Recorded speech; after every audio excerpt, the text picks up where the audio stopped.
42. Insuficiencia renal aguda y nefropatía crónica. La insuficiencia renal es un padecimiento en el cual los riñones no eliminan los productos de desecho metabólico de la sangre ni regulan el balance de líquidos, electrolitos y el pH de los líquidos extracelulares. Es posible que la causa subyacente sea una nefropatía, enfermedad sistémica o defectos urológicos de origen no renal. La insuficiencia renal ocurre como un trastorno agudo o crónico. La lesión renal aguda es de inicio repentino y, a menudo, es reversible si se reconoce en forma temprana y se da tratamiento adecuado. En contraste, la nefropatía crónica es el resultado final de daño irreparable a los riñones. Se desarrolla con lentitud, por lo general a lo largo de varios años. De hecho, es necesario que el 80% de las nefronas dejen de funcionar antes de que se manifiesten los síntomas de nefropatía crónica. Aproximadamente 26 millones de estadounidenses adultos, o 1 de cada 9 adultos, tiene alguna forma de nefropatía. Insuficiencia renal aguda. Después de terminar esta sección del capítulo, el lector será capaz de cumplir con los siguientes objetivos. Describir la insuficiencia renal aguda en términos de sus causas, tratamiento y desenlaces clínicos. Diferenciar las formas prerrenal, intrarrenal, lesión renal aguda, y posrenal de la insuficiencia renal aguda en términos de los mecanismos de desarrollo y manifestaciones. La lesión renal aguda, también denominada insuficiencia renal aguda, representa un deterioro rápido en la función renal, suficiente como para aumentar las concentraciones sanguíneas de desechos nitrogenados, y deteriorar el balance de líquidos y electrolitos. A diferencia de la nefropatía crónica y la insuficiencia renal aguda es potencialmente reversible si los factores precipitantes se corrigen o eliminan antes de que haya ocurrido lesión renal permanente. La insuficiencia renal aguda es una amenaza frecuente para las personas graves en las unidades de cuidados intensivos, con una tasa de mortalidad que va desde el 40% hasta el 90%. Aunque los métodos de tratamiento como la diálisis y los tratamientos de reemplazo renal son efectivas en la corrección de los trastornos potencialmente mortales de líquidos y electrolitos, la tasa de mortalidad por insuficiencia renal aguda no ha mejorado de manera sustancial en las últimas décadas. Es probable que esto se deba a la insuficiencia renal aguda que se observa más a menudo que antes en los adultos mayores, y porque con frecuencia está superpuesta sobre otros padecimientos potencialmente mortales, como traumatismo, shock y septicemia y enfermedades concurrentes como enfermedad cardiovascular, diabetes y enfermedad respiratoria. El indicador más frecuente de insuficiencia renal aguda es la uremia, una acumulación en la sangre de desechos nitrogenados, nitrógeno ureico, ácido úrico y creatinina, y una disminución en la velocidad de filtración glomerular. Se analizan nuevos biomarcadores para diagnosticar con más precisión la insuficiencia renal aguda. Como resultado, la excreción de desechos nitrogenados se reduce y el balance de líquidos y electrolitos no se puede mantener. Puntos clave. Insuficiencia/lesión renal aguda. La insuficiencia/lesión renal aguda es causada por padecimientos que producen una supresión en la función renal. En ocasiones es el resultado de una disminución en la irrigación del riñón, insuficiencia prerrenal, trastornos que alteran las estructuras dentro de los riñones, insuficiencia intrarrenal, o trastornos que interfieren con la eliminación de la orina desde el riñón, insuficiencia posrenal. La insuficiencia renal aguda, aunque causa una acumulación de productos que lo normal es que se eliminen a través del riñón, es un proceso potencialmente reversible si se corrigen los factores que causaron el problema. Tipos de insuficiencia renal aguda. La insuficiencia renal aguda es causada por varios tipos de padecimientos, que incluyen la disminución en el flujo sanguíneo sin lesión isquémica, lesión isquémica, tóxica o de obstrucción tubular, y obstrucción del flujo de salida de las vías urinarias. Las causas de la insuficiencia renal aguda con frecuencia se clasifican en prerrenal, intrarrenal y posrenal, figura 42.1. De manera colectiva, las causas prerrenales y las intrarrenales provocan del 80% al 95% de los casos de insuficiencia renal aguda. En el recuadro 42.1 se resumen las causas de insuficiencia renal dentro de estas categorías. Insuficiencia prerrenal. La insuficiencia prerrenal, la forma más frecuente de insuficiencia renal aguda, se caracteriza por una disminución importante en el flujo sanguíneo renal. Es reversible si la causa de la disminución del flujo sanguíneo renal se identifica y corrige antes de que ocurra daño renal. Las causas de la insuficiencia prerrenal incluyen la reducción profunda del volumen vascular, por ejemplo, hemorragia, pérdida de volumen del líquido extracelular, perfusión deteriorada debido a insuficiencia cardíaca y shock cardiogénico y disminución del llenado vascular debido a un aumento en la capacidad vascular, por ejemplo, anafilaxia y septicemia. Los adultos mayores presentan riesgo particular debido a su predisposición a hipovolemia y su elevada prevalencia de trastornos vasculares renales. Algunos mediadores vasoactivos, fármacos y agentes diagnósticos estimulan una vasoconstricción intrarrenal intensa e inducen hipoperfusión glomerular e insuficiencia prerrenal. Entre los ejemplos se incluyen endotoxinas, agentes de radiocontraste como los que se utilizan para la cateterización cardíaca, ciclosporina, un fármaco inmunosupresor que se utiliza para evitar el rechazo al trasplante, y medicamentos antiinflamatorios no esteroideos. Muchos de estos fármacos causan también necrosis tubular aguda, analizada más adelante. Además, varias clases de fármacos de empleo frecuente en ocasiones deterioran los mecanismos de adaptación renal y convierten una hipoperfusión renal compensada en una insuficiencia prerrenal. Los inhibidores de la enzima convertidora de angiotensina y los antagonistas del receptor de angiotensina reducen los efectos de la renina sobre el flujo sanguíneo renal. Cuando se combinan con diuréticos, en ocasiones causan insuficiencia prerrenal en personas con disminución del flujo sanguíneo debido a nefropatía de grandes vasos o de pequeños vasos. Las prostaglandinas tienen un efecto vasodilatador sobre los vasos renales. Los medicamentos antiinflamatorios no esteroideos reducen el flujo sanguíneo renal a través de la inhibición de la síntesis de prostaglandinas. En algunas personas con disminución de la perfusión renal, los medicamentos antiinflamatorios no esteroideos llegan a precipitar insuficiencia prerrenal. Por lo general, los riñones reciben del 20% al 25% del gasto cardíaco. Se requiere de este gran suministro de sangre para que los glomérulos eliminen los desechos metabólicos y regulen los líquidos y electrolitos corporales. Por fortuna, los riñones normales toleran reducciones de flujo sanguíneo relativamente grandes antes de que ocurra daño renal. Conforme se reduce el flujo sanguíneo renal, disminuye la filtración glomerular, se reduce la cantidad de sodio y otras sustancias que se filtran a través de los glomérulos y también la necesidad de mecanismos dependientes de energía para reabsorber estas sustancias. Conforme la filtración glomerular y la diuresis se acercan a cero, el consumo de oxígeno de los riñones se aproxima a lo que se requiere para mantener vivas a las células tubulares. Cuando el flujo sanguíneo disminuye por debajo de este nivel, el cual está cerca del 20% al 25% de lo normal, ocurren cambios isquémicos. Debido a su elevada tasa metabólica, las células epiteliales tubulares son muy vulnerables a la lesión isquémica. Si no se da un tratamiento adecuado, la hipoperfusión renal prolongada conduce a necrosis tubular isquémica con importante morbilidad y mortalidad. Sin embargo, la mayoría de las personas que presentan la hipoperfusión renal prolongada no tienen necrosis epitelial tubular, de manera que el término necrosis tubular aguda se utiliza con menos frecuencia y la insuficiencia renal aguda se refiere a esta patología intrarrenal. La insuficiencia prerrenal se manifiesta por una disminución aguda en la diuresis y una elevación desproporcionada del nitrógeno úrico en sangre en relación con las concentraciones de creatinina sérica. El riñón normalmente responde a una disminución en la filtración glomerular con una disminución de la diuresis. De ahí, que un signo temprano de insuficiencia renal es una disminución aguda de la diuresis.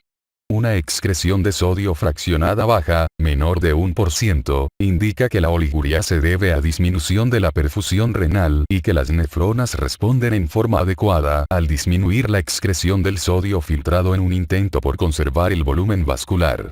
Las concentraciones de nitrógeno úrico en sangre dependen también de la filtración glomerular. Una filtración glomerular baja permite más tiempo para que las partículas pequeñas como la urea se reabsorban hacia la sangre. La creatinina, la cual es de mayor tamaño y no difundible, permanece en el líquido tubular y la cantidad total de creatinina filtrada, aunque sea pequeña, se excreta en la orina. Como consecuencia, existe también una elevación desproporcionada en la proporción nitrógeno úrico en sangre a creatinina sérica, desde un valor normal de 10:1 a una proporción mayor de 15:1 a 20:1. Insuficiencia posrenal. La insuficiencia posrenal es el resultado de la obstrucción del flujo de salida de la orina proveniente de los riñones.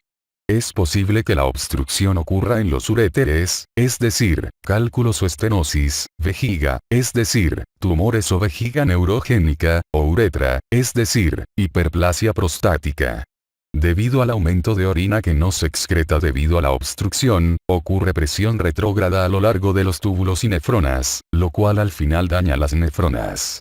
La hiperplasia prostática es el problema subyacente más frecuente.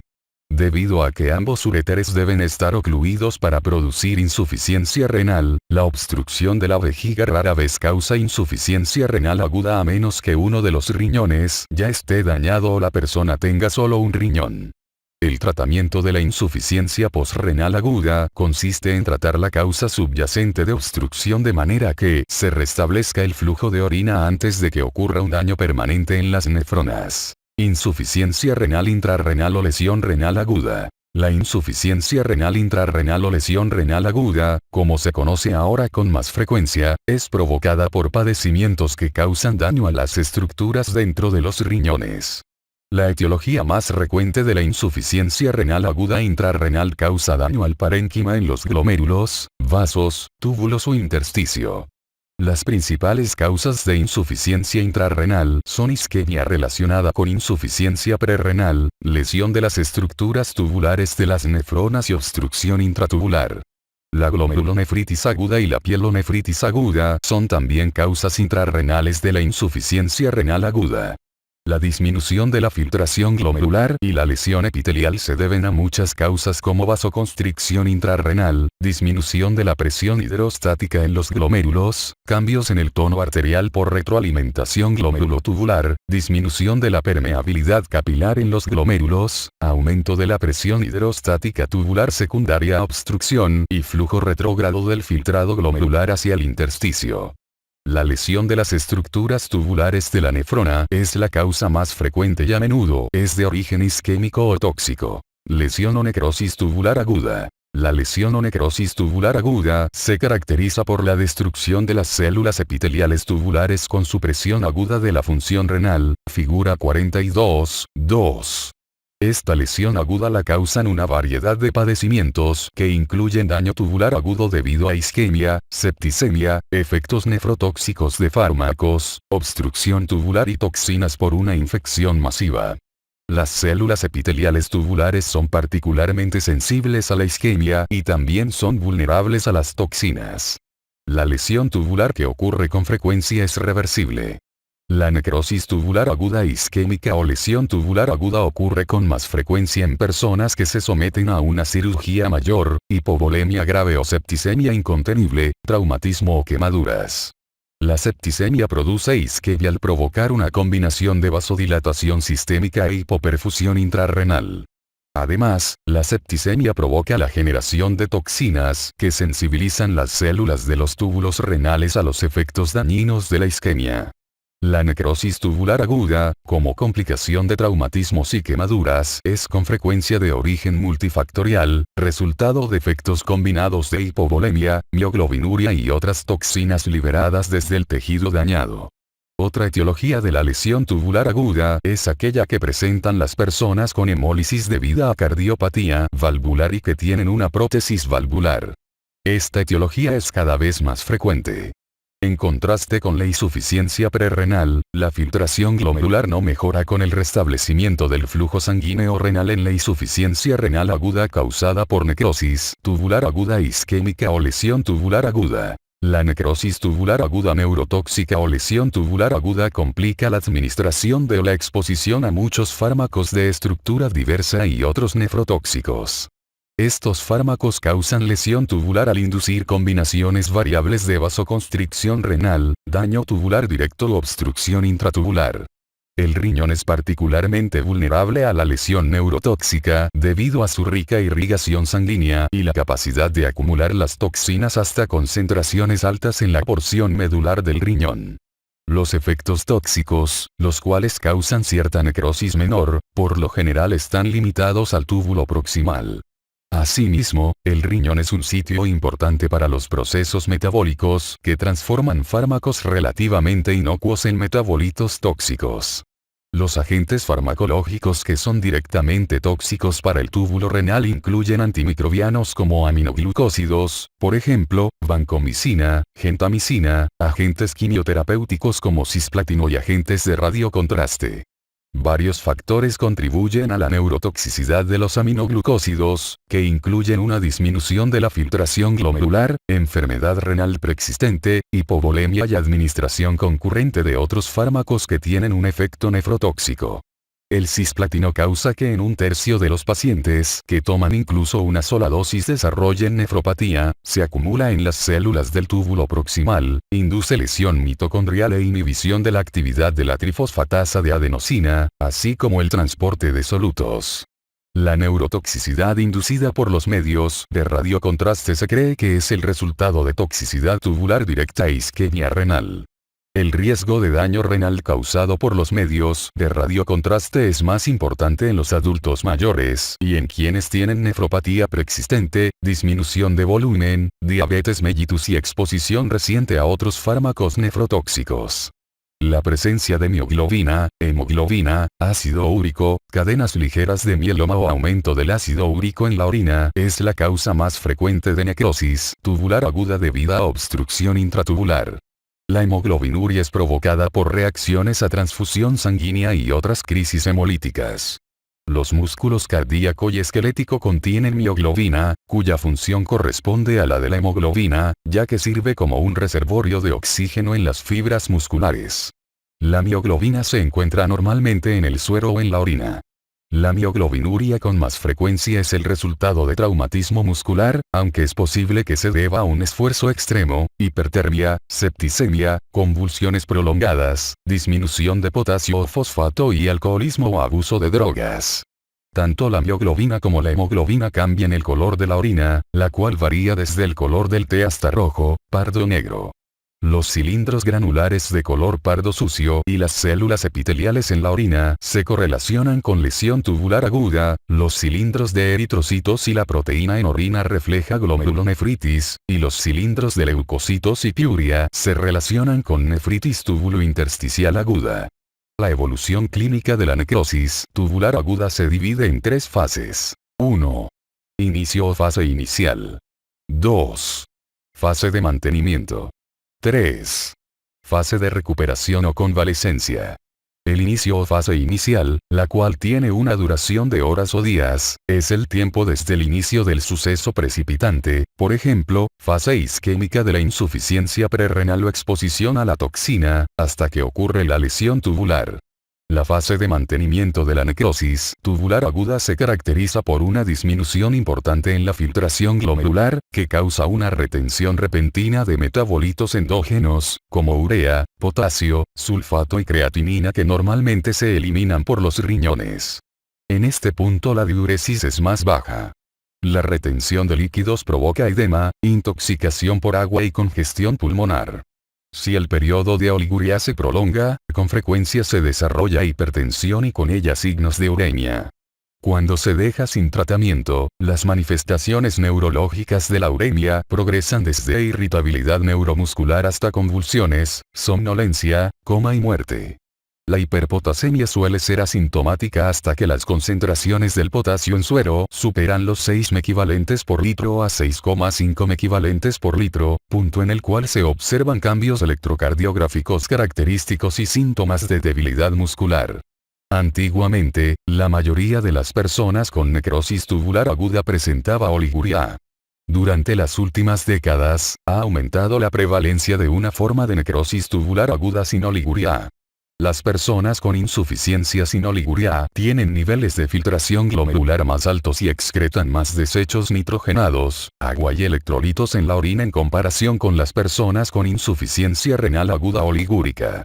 Las anomalías en las concentraciones de la química sanguínea suelen ser más leves y causar menos complicaciones. Es probable que la disminución en la necrosis tubular aguda oligúrica refleje las nuevas estrategias de tratamiento del mal desempeño cardíaco e insuficiencia circulatoria que se enfocan en una expansión vigorosa del volumen plasmático. La fase de recuperación es el periodo durante el cual se lleva a cabo la reparación del tejido renal. Su inicio suele anunciarse mediante un aumento gradual en la diuresis y una disminución en las creatinina sérica, lo que indica que las nefronas se han recuperado hasta el punto en que es posible la excreción urinaria. La diuresis a menudo ocurre antes de que la función renal retorne por completo a lo normal. Como consecuencia, es posible que permanezcan elevados el nitrógeno úrico en sangre y las concentraciones de creatinina, potasio y de fosfatos séricos, o continúen elevándose aunque aumente la diuresis. En algunos casos, la diuresis es provocada por una función deteriorada de la nefrona y causa una pérdida excesiva de agua y electrolitos. Con el tiempo, se restablece la función tubular renal con una mejoría en la capacidad de concentración. Más o menos al mismo tiempo, el nitrógeno úrico en sangre y la creatinina empiezan a normalizarse. En algunos casos, persiste un daño renal leve a moderado. Diagnóstico y tratamiento. Dadas las altas tasas de morbilidad y mortalidad relacionadas con la insuficiencia renal aguda, debe enfocarse la atención en la prevención y el diagnóstico temprano. Esto incluye medidas de evaluación para identificar a las personas en riesgo de desarrollar insuficiencia renal aguda, que incluyen aquellas con insuficiencia renal preexistente y diabetes. Estas personas están en riesgo particular de desarrollar insuficiencia renal aguda debido a fármacos nefrotóxicos, por ejemplo, aminoglucósidos y agentes de radiocontraste, o fármacos como medicamentos antiinflamatorios no esteroideos que alteran la hemodinámica intrarrenal. Los adultos mayores son susceptibles a todas las formas de insuficiencia renal aguda debido a los efectos del envejecimiento sobre la reserva renal. La observación cuidadosa de la diuresis es esencial para las personas en riesgo de desarrollar insuficiencia renal aguda. Las pruebas de orina que miden la osmolaridad de la orina, la concentración urinaria de sodio y la excreción fraccionada de sodio ayudan a diferenciar la uremia prerrenal, en donde se mantiene la capacidad de reabsorción de las células tubulares, de la necrosis tubular, en donde se pierden estas funciones. Una de las primeras manifestaciones del daño tubular es la incapacidad de concentrar la orina. Se obtiene información diagnóstica adicional con el examen general de orina que incluye evidencia de proteinuria, hemoglobinuria, y cilindros o cristales en la orina. Las pruebas de sangre en busca de nitrógeno úrico en sangre y creatinina dan información con respecto a la capacidad de eliminar los desechos nitrogenados de la sangre. Es también importante descartar obstrucción urinaria. Sin embargo, estos marcadores convencionales de creatinina sérica y nitrógeno úrico, secreción fraccionada de sodio para evaluar la filtración glomerular y la diuresis no se manifiestan hasta después de 1 o 2 días de que se inició la insuficiencia renal aguda. Por ejemplo, cuando se evalúa la creatinina sérica en las personas enfermas, no se debe asumir que la persona se encuentra en un estado hemodinámico estable. Por lo tanto, un aumento en la concentración de creatinina tiene un retraso en cuanto a la lesión renal. La edad de la persona, su sexo, masa muscular y medicamentos también influencian las concentraciones de creatinina. La urea tampoco se produce de manera constante y la cantidad de urea aumenta por la dieta, medicamentos e infección, y también la afecta la hepatopatía. Con la hepatopatía, la urea de la persona disminuirá y no relajará la disfunción renal. Por último, la excreción fraccionada de sodio se ve impactada por los diuréticos, enfermedades específicas e infección, y no es un factor pronóstico exacto de disminución de la filtración glomerular. Algunos biomarcadores nuevos se encuentran en estudio para evaluar la insuficiencia renal aguda antes de los parámetros convencionales. La interleucina 18 se produce en el túbulo proximal después de la insuficiencia renal aguda y es una citosina inflamatoria. Este marcador aumenta con la insuficiencia renal aguda isquémica y es fácil de medir en la orina. La lipocalina relacionada con la gelatinina del neutrófilo está presente normalmente en varios órganos entre los que se incluyen los riñones. La lipocalina relacionada con la gelatinina del neutrófilo se mide en la sangre y en la orina, y las concentraciones aumentadas son factor pronóstico de disfunción del injerto en los trasplantes renales. La molécula 1 de lesión renal está aumentada con la lesión renal aguda en las células del túbulo proximal. Una preocupación importante en el tratamiento de la insuficiencia renal aguda es la identificación y corrección de la causa, por ejemplo, mejorar la perfusión renal, suspender los fármacos nefrotóxicos. Los líquidos deben regularse con cuidado en un esfuerzo por mantener el volumen de líquidos y las concentraciones de electrolitos normales. Debido a que las infecciones secundarias son la principal causa de muerte en las personas con insuficiencia renal aguda, se necesita un esfuerzo constante para prevenir y tratar tales infecciones. La hemodiálisis está indicada cuando no es posible mantener controlados, por otros medios, los desechos nitrogenados y el balance de agua y electrolitos. La hemodiálisis ha surgido como un método de tratamiento para la insuficiencia renal aguda en personas con demasiada inestabilidad hemodinámica como para tolerar la hemodiálisis. Una ventaja relacionada con las hemodiálisis es la capacidad de administrar soporte nutricional. Las desventajas son la necesidad de anticoagulación prolongada y vigilancia sofisticada continua. En resumen, la insuficiencia renal aguda es una supresión aguda, potencialmente reversible, de la función renal. Es una amenaza frecuente en las personas graves en las unidades de cuidados intensivos, con una tasa elevada de mortalidad. La insuficiencia renal aguda se caracteriza por una disminución en la filtración glomerular, acumulación de desechos nitrogenados en la sangre, es decir, uremia, y alteraciones en los líquidos y electrolitos corporales. La insuficiencia renal aguda se clasifica, según su origen, como prerrenal, intrínseca o intrarrenal, o posrenal. La insuficiencia prerrenal la causa una disminución del flujo sanguíneo a los riñones, la insuficiencia posrenal por una obstrucción al flujo de salida de la orina y la insuficiencia intrarrenal por trastornos en los riñones mismos. La necrosis tubular aguda o insuficiencia renal aguda, debida a isquemia, septicemia o fármacos nefrotóxicos, es una causa frecuente de insuficiencia intrarrenal aguda. La necrosis tubular aguda es típico que progrese a través de 3 fases. La fase de iniciación, durante la cual se induce la lesión tubular. La fase de mantenimiento, durante la cual disminuye la filtración glomerular, se acumulan los desechos nitrogenados y disminuye la diuresis. Y la fase de recuperación o reparación, durante la cual la filtración glomerular, diuresis y las concentraciones de desechos nitrogenados vuelven a lo normal. Debido a las altas tasas de morbilidad y mortalidad relacionadas con la insuficiencia renal aguda, es importante la identificación de las personas en riesgo para la toma de decisiones clínicas. Los nuevos biomarcadores como interleucina 18, lipocalina relacionada con la gelatinina del neutrófilo y la molécula 1 de lesión renal se encuentran en diferentes etapas de investigación, los cuales, en el futuro, deberán ser útiles en la evaluación más temprana de la insuficiencia renal aguda. La insuficiencia renal aguda a menudo es reversible, lo que hace que sea importante la identificación temprana y corrección de la causa subyacente, por ejemplo, mejorar la perfusión renal, suspender los fármacos nefrotóxicos.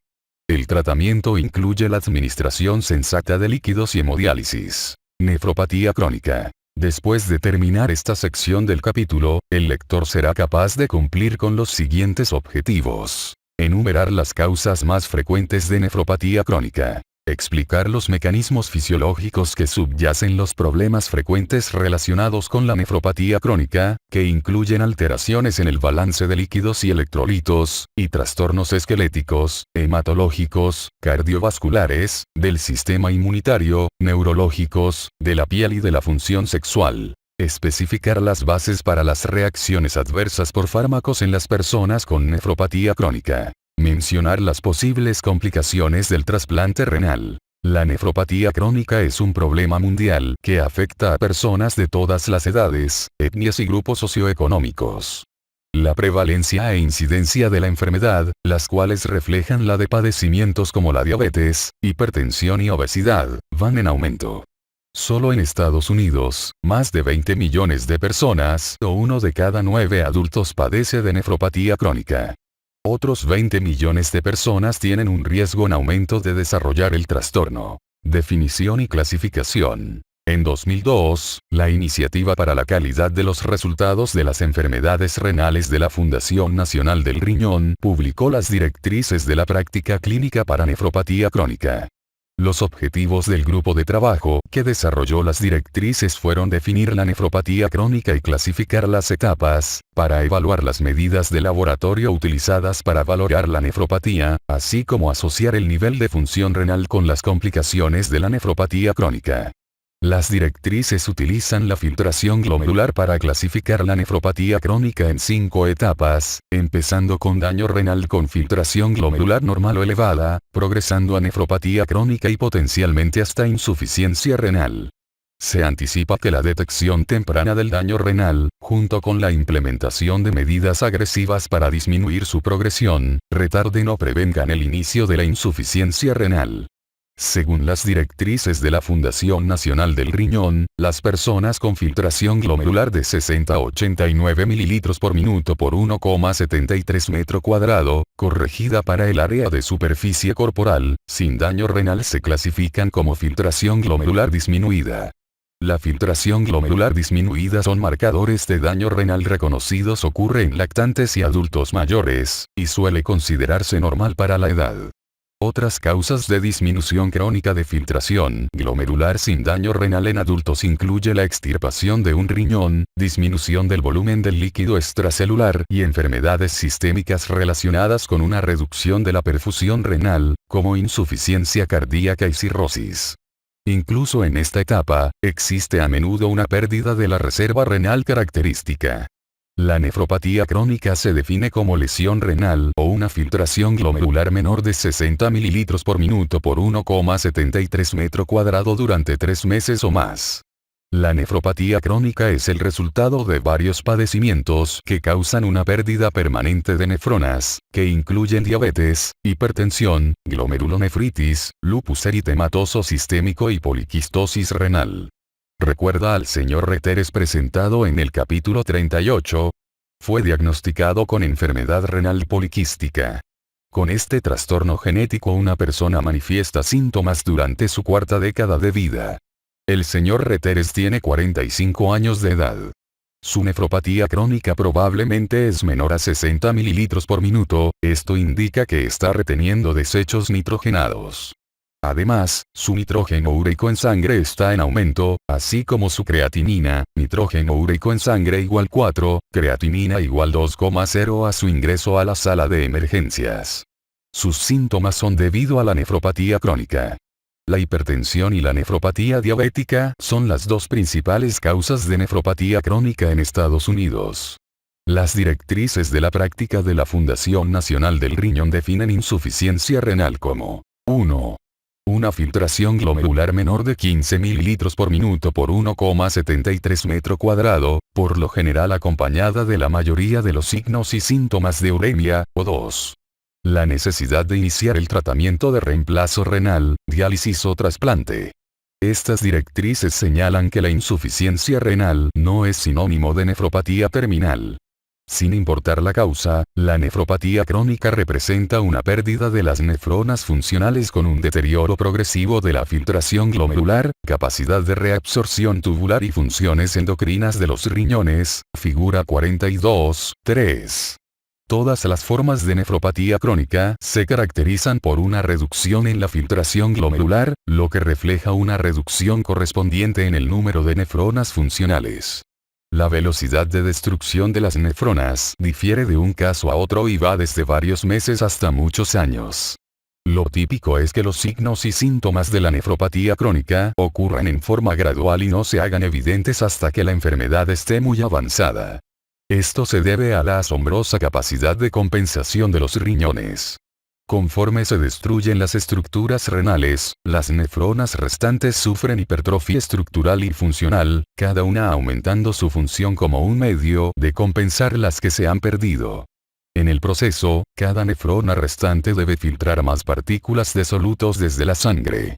Es solo cuando las pocas nefronas restantes se destruyen que se hacen evidentes las manifestaciones de la insuficiencia renal. Puntos clave. Nefropatía crónica. La nefropatía crónica representa la disminución progresiva de la función renal debido a pérdida permanente de nefronas. La nefropatía crónica es el resultado de varios padecimientos que incluyen diabetes, hipertensión, glomerulonefritis y otras nefropatías. La filtración glomerular se considera la mejor medida de la función renal. Evaluación de la velocidad de filtración glomerular y otros indicadores de la función renal. La filtración glomerular se considera como la mejor medida de la función general de los riñones. La filtración glomerular normal, la cual varía con la edad, sexo y tamaño corporal, es aproximadamente de 120 a 130 mililitros por minuto por 1,73 metro cuadrado para los adultos jóvenes sanos normales. En la práctica clínica, la filtración glomerular suele calcularse empleando la concentración de creatinina sérica. Aunque la filtración glomerular se obtiene de mediciones de la depuración de creatinina utilizando métodos de recogida de orina con tiempo, por ejemplo, 24 horas, las concentraciones obtenidas se dice que no son más confiables que las concentraciones calculadas que se obtienen mediante las concentraciones de creatinina sérica. Debido a que la filtración glomerular varía con la edad, sexo, etnia y tamaño corporal, para calcular la filtración glomerular basándose en las concentraciones de creatinina sérica se utilizan las ecuaciones de Cockcroft-Gault o la Modification of Dieting Renal Diseases, MDRD, que toman en cuenta estos factores. Cuadro 42.1. La albuminuria sirve como parámetro clave para medir la lesión y reparación de las nefronas. La orina normalmente contiene pequeñas cantidades de proteína. Sin embargo, un aumento persistente en la excreción de proteínas suele ser un signo de daño renal. El tipo de proteína, por ejemplo, globulinas de bajo peso molecular o albúmina, depende del tipo de nefropatía. El aumento en la excreción de globulinas de bajo peso molecular es un marcador de enfermedad túbulo-intersticial y la excreción de albúmina es un marcador de nefropatía crónica, provocada por hipertensión o diabetes mellitus. Para el diagnóstico de nefropatía crónica en adultos y niños pospúberes con diabetes, se prefiere la medición de albúmina urinaria. En la mayoría de los casos, la prueba con tira reactiva en orina es aceptable para la detección de albuminuria. Si la prueba con tira reactiva es positiva, 1 cruz o más, suele confirmarse la albuminuria mediante la medición cuantitativa de la proporción albúmina a creatinina en una muestra de orina aleatoria, sin horario. La microalbuminuria, la cual es un signo temprano de nefropatía diabética, se refiere a la excreción de albúmina superior al rango normal, pero inferior al rango que normalmente se detecta en pruebas de excreción de proteína total en la orina. La población en riesgo de nefropatía crónica, es decir, quienes padecen diabetes mellitus, hipertensión o antecedentes familiares de nefropatía, deben hacerse pruebas de detección de microalbuminuria, por lo menos una vez al año, como parte de su revisión de salud. Otros marcadores de daño renal incluyen anomalías en el sedimento de la orina, eritrocitos y leucocitos, y hallazgos anómalos en los estudios de imagenología. Asimismo, el biomarcador aminoácido, cistatina C, también conocida como cistatina 3, el cual se ha utilizado para pronosticar la enfermedad cardiovascular de reciente inicio, se ha encontrado que también pronostica nefropatía. La ecografía es particularmente útil para detectar varios trastornos renales, que incluyen obstrucciones, infecciones, cálculos de vías urinarias y poliquistosis renal. El señor Reteres tiene una prueba positiva con tira reactiva para albúmina / proteína y sangre en orina. Si se hubiera realizado las pruebas de detección unos años antes, es muy probable que su microalbuminuria fuera positiva. Habría sido muy útil si sus familiares le hubieran dado más información acerca del trastorno genético en su familia, el cual parece que se ha transmitido a través de generaciones. Es esencial saber si se porta o no el gen de poliquistosis renal por 2 razones. Primero, una persona puede hacerse pruebas de detección en busca de algún signo de nefropatía y segundo, es posible poner a una persona en una lista para trasplante renal en forma temprana antes de que se manifiesten los síntomas sistémicos y enfermedad de múltiples sistemas. Ambos riñones del señor Reteres tienen poliquistosis. Por tanto, él requiere con urgencia diálisis o un trasplante renal bilateral. Manifestaciones clínicas. Las manifestaciones de la nefropatía crónica incluyen la acumulación de desechos nitrogenados. Alteraciones en el balance de agua, electrolitos y ácido básicos. Trastornos de minerales y esqueléticos. Anemia y trastornos de coagulación. Hipertensión y alteraciones en la función cardiovascular. Trastornos gastrointestinales. Complicaciones neurológicas. Trastornos de la integridad de la piel y trastornos de la función inmunitaria, figura 42.4. El punto en el cual estos trastornos hacen su aparición y la gravedad de las manifestaciones están determinados en gran medida por el grado de función renal que esté presente y las enfermedades coexistentes.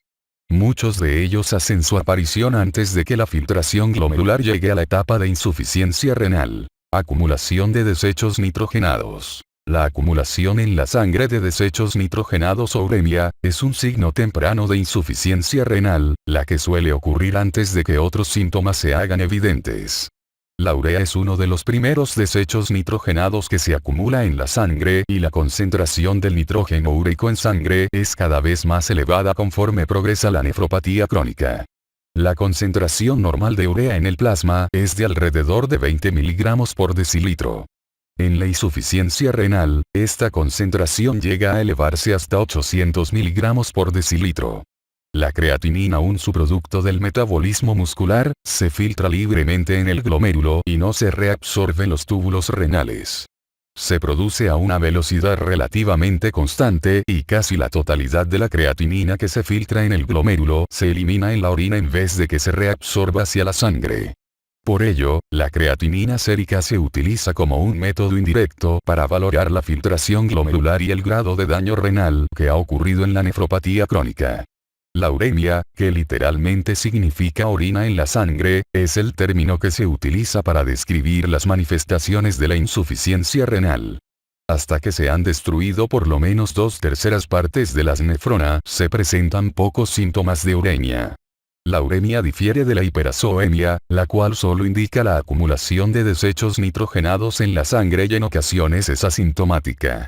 El estado urémico incluye signos y síntomas de alteración del balance de líquidos, electrolitos y ácido básico. Alteraciones en las funciones reguladoras, por ejemplo, control de la presión arterial, producción de eritrocitos y deterioro de la síntesis de vitamina D. Y los efectos de la uremia sobre la función corporal, por ejemplo, encefalopatía urémica, neuropatía periférica, prurito. En esta etapa, casi todo órgano y estructura corporal está afectado. Los síntomas en el inicio de la uremia, por ejemplo, debilidad, fatiga, náuseas, apatía, a menudo son sutiles. Los síntomas más graves incluyen debilidad extrema, vómito frecuente, letargo y confusión. Sin tratamiento de diálisis o un trasplante renal, siguen el coma y la muerte. Trastornos de líquidos, electrolitos y ácido básico. La función de los riñones es la regulación del volumen del líquido extracelular. Esto lo hacen mediante la eliminación o conservación de sodio y agua. La insuficiencia renal crónica produce deshidratación o sobrecarga de líquidos, dependiendo del proceso patológico de la nefropatía. Además de la regulación del volumen, está disminuida la capacidad de los riñones de concentrar la orina. Uno de los primeros síntomas de daño renal es la poliuria con orina casi isotónica con el plasma, es decir, con una densidad de 1,008 a 1,012, y con poca variación de una micción a la otra. Conforme disminuye la función renal, se reduce la capacidad de regular la excreción del sodio. Los riñones por lo general toleran grandes variaciones en la ingesta de sodio al tiempo que mantienen concentraciones de sodio sérico normales. En la insuficiencia renal crónica se pierde la capacidad de regular la excreción del sodio. Existe un deterioro de la capacidad de ajustarse a una reducción repentina en la ingesta de sodio y poca tolerancia a una sobrecarga aguda de sodio. Con una ingesta restringida de sodio o un exceso en las pérdidas de sodio causadas por diarrea o vómito ocurre disminución de volumen con una disminución concurrente en la filtración glomerular. La pérdida de sal es un problema frecuente en la insuficiencia renal avanzada debido al deterioro de la reabsorción tubular de sodio. El aumento en la ingesta de sodio en personas con insuficiencia renal a menudo mejora la filtración glomerular y la poca defunción renal presente. En los pacientes con hipertensión relacionada, la posibilidad de aumentar la presión arterial o producir una insuficiencia cardíaca congestiva a menudo impide la ingesta complementaria de sodio. Aproximadamente, 90% de la excreción de potasio se hace a través de los riñones. En la insuficiencia renal, la excreción de potasio en cada nefrona aumenta conforme los riñones se adaptan a la disminución en la filtración glomerular. Asimismo, la excreción en el tubo digestivo se aumenta. Como resultado, la hiperpotasemia no suele desarrollarse hasta que la función renal está muy comprometida. Debido a este mecanismo de adaptación, no suele ser necesario restringir la ingesta de potasio en pacientes con nefropatía crónica hasta que la filtración glomerular ha disminuido a menos de 5 a 10 mililitros por minuto por 1,73 metro cuadrado. En personas con insuficiencia renal, la hiperpotasemia a menudo es el resultado de no seguir las restricciones de potasio en la dieta. Estreñimiento. Acidosis aguda que causa la liberación del potasio intracelular hacia el líquido extracelular. Traumatismo o infección que causa la liberación del potasio desde los tejidos corporales. O la exposición a medicamentos que contienen potasio, que evitan su entrada hacia las células o bloquean su secreción en las nefronas distales. Lo normal es que los riñones regulen el pH sanguíneo mediante la eliminación de iones hidrógeno producidos en los procesos metabólicos y la regeneración de bicarbonato. Esto se logra a través de la secreción de iones hidrógeno, reabsorción de sodio y bicarbonato, y la producción de amoníaco, el cual actúa como amortiguador para los ácidos titulables. Con una disminución en la función renal, estos mecanismos se deterioran y es posible que ocurra acidosis metabólica cuando una persona se pone a prueba con una carga excesiva de ácido o pierde demasiado álcali, como en la diarrea. La acidosis que ocurre en personas con insuficiencia renal parece estabilizarse conforme la enfermedad progresa, lo que es probable que sea el resultado de la enorme capacidad de amortiguación del hueso.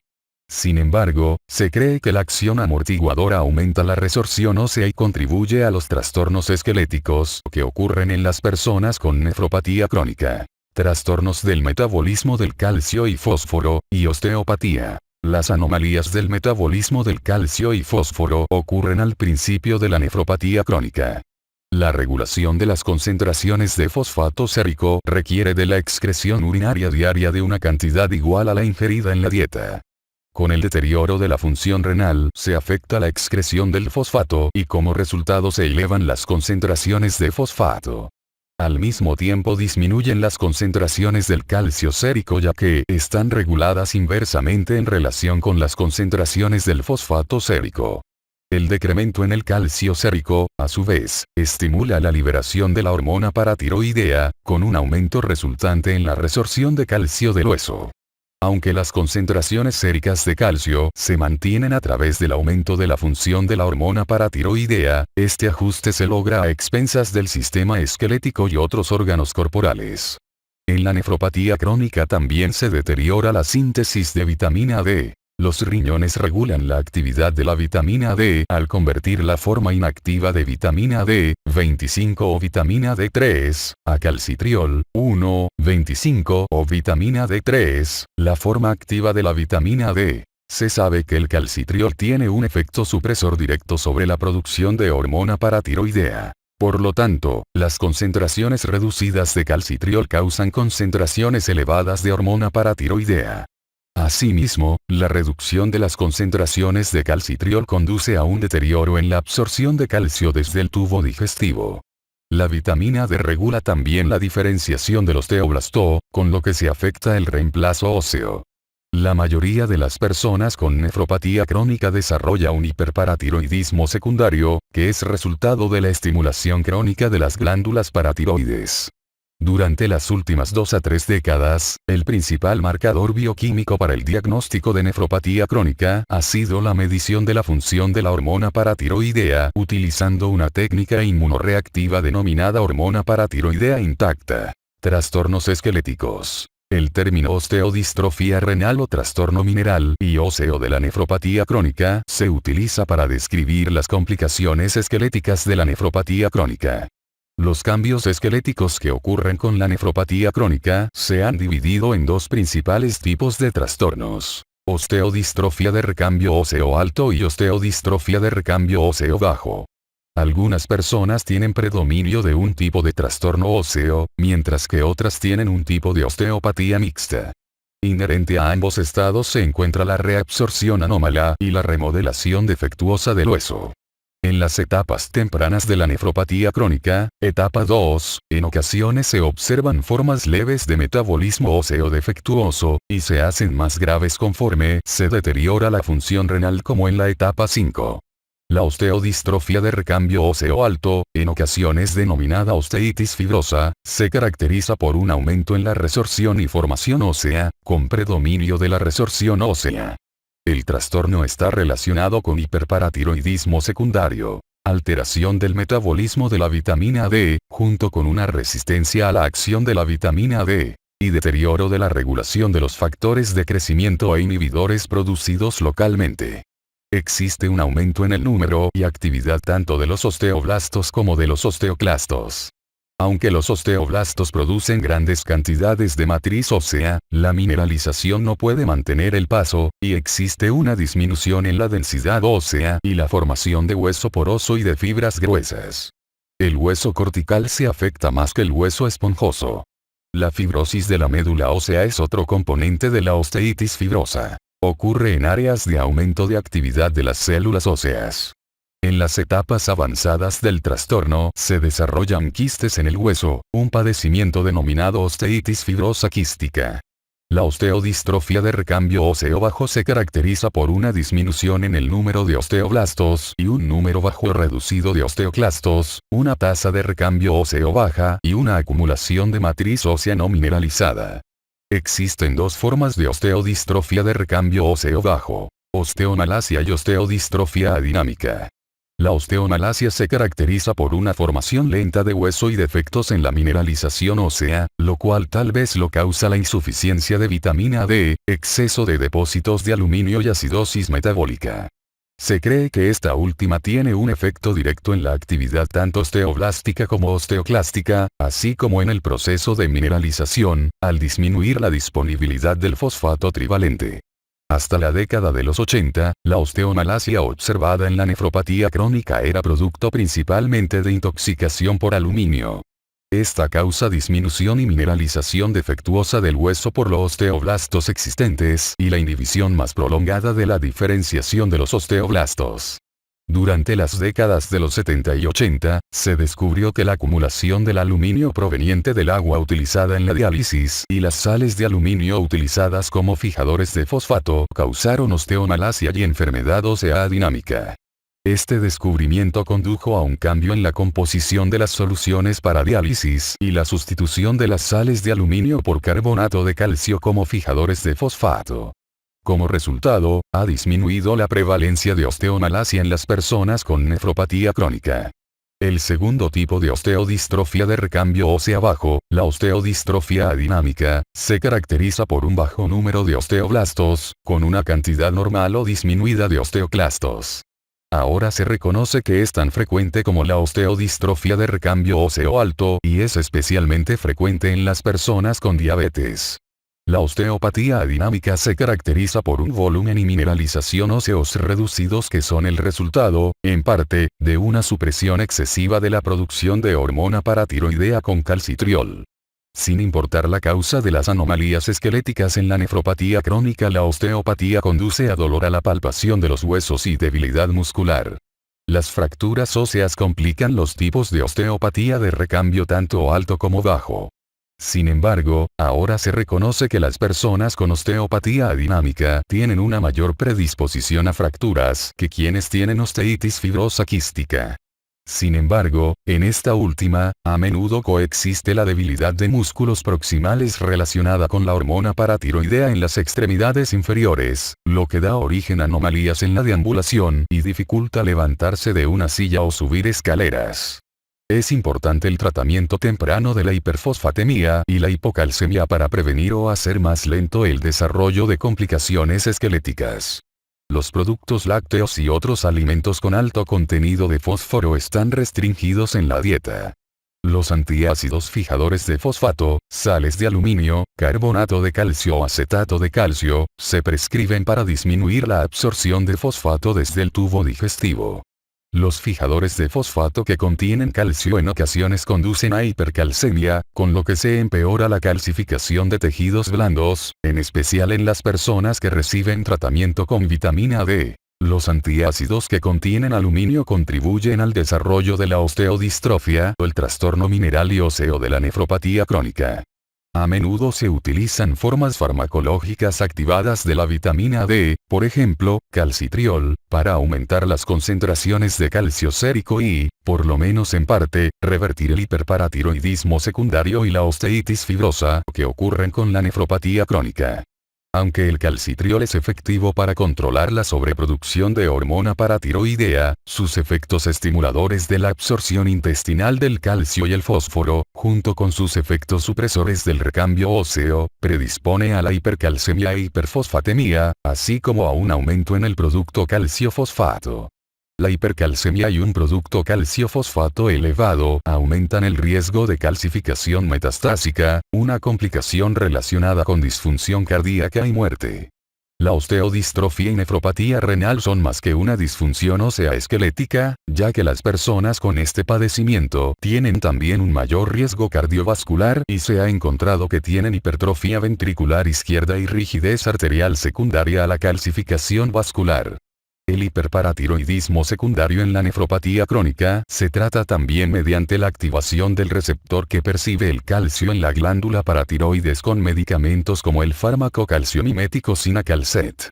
Sin embargo, debido a que la osteopatía adinámica a menudo es una consecuencia de un tratamiento demasiado meticuloso del hiperparatiroidismo secundario, estos fármacos requieren una utilización cuidadosa. Trastornos hematológicos. Anemia. La anemia crónica, concentraciones de hemoglobina menor de 13,5 gramos por decilitro en varones adultos y menor de 12 gramos por decilitro en mujeres adultas, es la alteración más profunda que acompaña a la nefropatía crónica. Los afroamericanos y las personas con diabetes tienen tasas aún más altas de anemia para cada etapa avanzada de nefropatía crónica. Las directrices de la Fundación Nacional del Riñón recomiendan que las personas con filtración glomerular menor de 60 ml por minuto por 1,73 metro cuadrado deben evaluarse en busca de anemia. La valoración de la anemia y sus causas incluye mediciones de hemoglobina, hematócrito y reservas de hierro. La anemia de la nefropatía crónica se debe a varios factores, que incluyen la pérdida crónica de sangre, hemólisis, supresión de médula ósea debida a la retención de factores urémicos y disminución de la producción de eritrocitos debida al deterioro de la producción de eritropoyetina e insuficiencia de hierro. Los riñones son el sitio primario de la producción de la hormona eritropoyetina, la cual controla la producción de eritrocitos. En la insuficiencia renal, la producción de eritropoyetina suele ser insuficiente para estimular a la producción adecuada de eritrocitos en la médula ósea.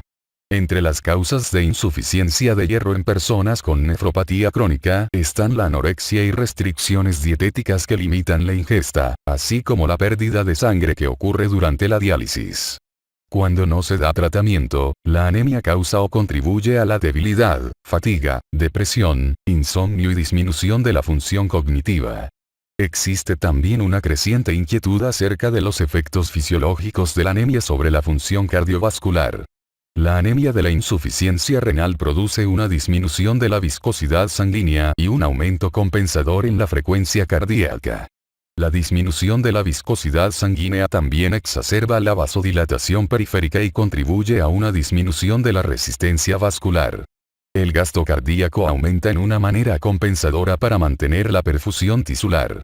La anemia limita también el suministro de oxígeno del miocardio, en particular en las personas con cardiopatía coronaria, lo que conduce a angina de pecho y otros sucesos isquémicos.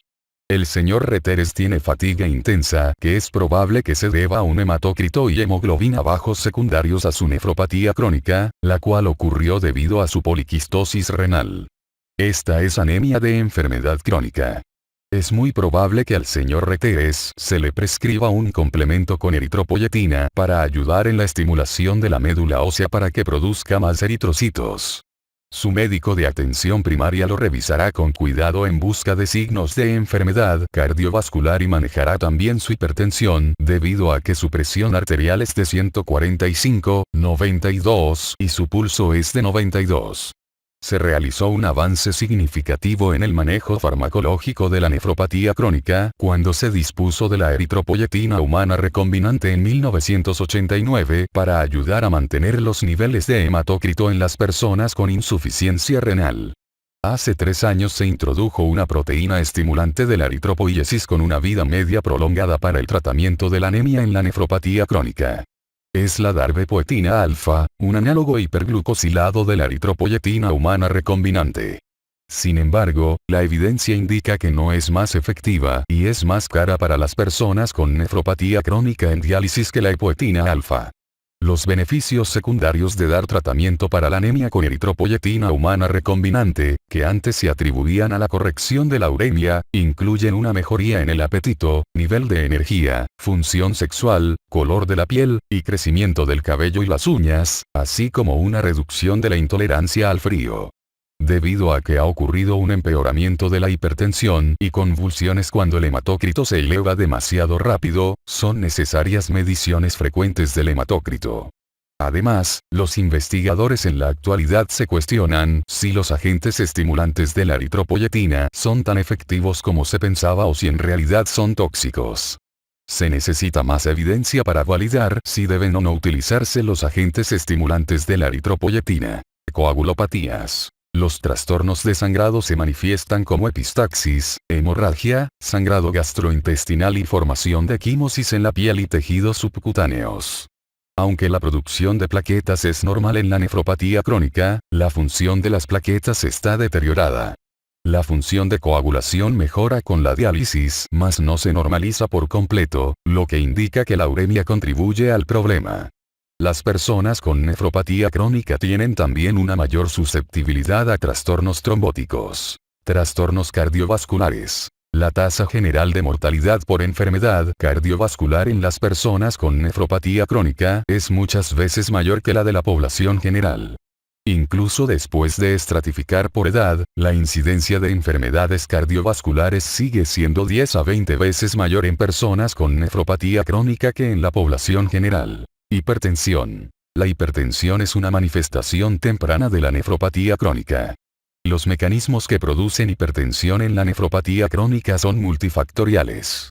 Incluyen un aumento en el volumen vascular, elevación de la resistencia vascular periférica, disminución de las concentraciones de los vasodilatadores renales, las prostaglandinas, y aumento en la actividad del sistema renina-angiotensina. La identificación temprana y el tratamiento agresivo de la hipertensión ha mostrado retardar la progresión a disfunción renal en muchos tipos de nefropatía. El tratamiento incluye restricción de sal y agua, y el consumo de antihipertensivos para controlar la presión arterial. Muchas personas con nefropatía crónica necesitan tomar varios medicamentos antihipertensivos para controlar la presión arterial. Existe una nueva clase de fármacos para la hipertensión denominados bloqueadores de endotelina.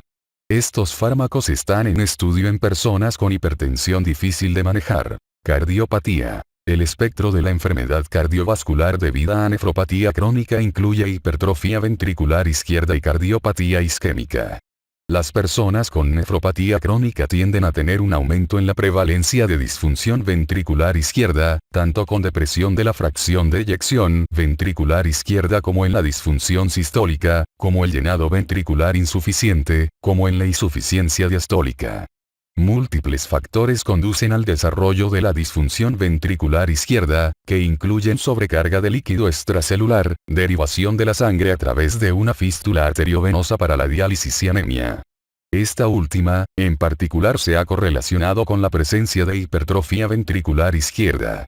Estas anomalías, aunadas con la hipertensión que está presente, a menudo causan un aumento del trabajo del miocardio y la demanda de oxígeno, con el final desarrollo de insuficiencia cardíaca. La insuficiencia cardíaca congestiva y el edema pulmonar tienden a ocurrir en las etapas tardías de la insuficiencia renal. Las enfermedades coexistentes que se ha identificado que contribuyen a la carga de enfermedad cardiovascular incluyen hipertensión, anemia, diabetes mellitus, dislipidemia y coagulopatías. La hormona paratiroidea también desempeña un papel en la patogénesis de la miocardiopatía en la insuficiencia renal. Pericarditis. La pericarditis ocurre en muchas personas con nefropatía crónica en etapa 5 debido a la uremia y la diálisis prolongada. Las manifestaciones de la pericarditis urémica se asemejan a la pericarditis viral, con todas sus posibles complicaciones, que incluyen taponamiento cardíaco. Los signos que se representan incluyen dolor precordial leve a intenso con acentuación respiratoria y un frote pericárdico. La fiebre es variable en ausencia de infección y es más frecuente en la pericarditis por diálisis que la urémica. Trastornos gastrointestinales. La anorexia, náuseas y vómitos son frecuentes en personas con uremia, junto con sabor metálico en la boca que deprime aún más el apetito. Son frecuentes las náuseas por la mañana. Es posible que se presente ulceración y sangrado de la mucosa gastrointestinal y el hipo es frecuente.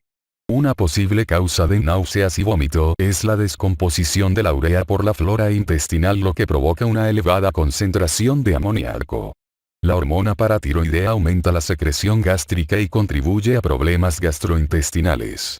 Las náuseas y vómito a menudo mejoran con la restricción de la proteína en la dieta y después del inicio de la diálisis, y desaparecen con el trasplante renal. Trastornos neuromusculares. Muchas personas con nefropatía crónica tienen alteraciones en el sistema nervioso central y periférico. La neuropatía periférica o compromiso de los nervios periféricos, afecta las extremidades inferiores con más frecuencia que las superiores. Es simétrica y afecta tanto la función sensitiva como la motora.